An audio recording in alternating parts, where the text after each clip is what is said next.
అందరికీ నమస్కారం. జన సైనికులకి, వీర మహిళలకి, నాయకులకి, ముఖ్యంగా పిఠాపురం జన సైనికులకి, వీర మహిళలకి, అలాగే కూటమిలో ఉన్నటువంటి ప్రతి నాయకుడికి, ప్రతి కార్యకర్తకి నా ధన్యవాదాలు. ముఖ్యంగా ఇవాళ కూటమి విజయానికి చేరువలో ఉంది. వైసీపీ పరాజయం అంచుల్లో ఉంది. సో ఎప్పుడైతే ఒక మనిషి పరాజయం అవుతాడు అని తెలియగానే ఒక రకమైన ఫ్రస్ట్రేషన్ ఉంటుంది. ఒక కైండ్ ఆఫ్ వయలెన్స్ చేయడానికి, గొడవలు చేయడానికి సన్నద్ధులు అవుతుంటారు.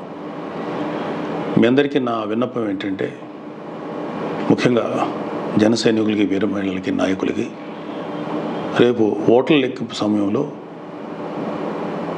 మనం సమయం పాటించి ప్రభుత్వానికి, ఎన్నికల సంఘం వారికి, పోలీసులకి మనం చక్కగా సహకరిద్దాం.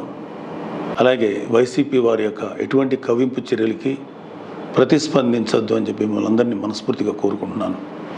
ఎందుకంటే ఏమీ లేని నాకు ఎగిరెగిరి పడుతుంది, అన్నీ నాకు అడిమడిగా ఉంటుంది అన్నట్టు మనందరం సైలెంట్గానే ఉందాం.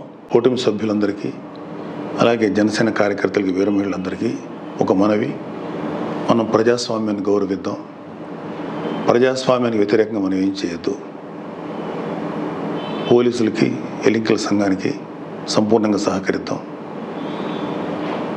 మన డెమోక్రటిక్ స్పిరిట్ని మనం నిలబెట్టుకుందాం. ఖచ్చితంగా రేపు రాబోతున్నది మన కూటమి ప్రభుత్వమే. కాబట్టి ఓడిపోయే వాళ్ళు చేసేటువంటి కవ్వింపు చర్యలకి, వాళ్ళు చేసేటువంటి అల్లర్లకి మీరు ప్రతిస్పందించద్దు. Thank you very much. All the best.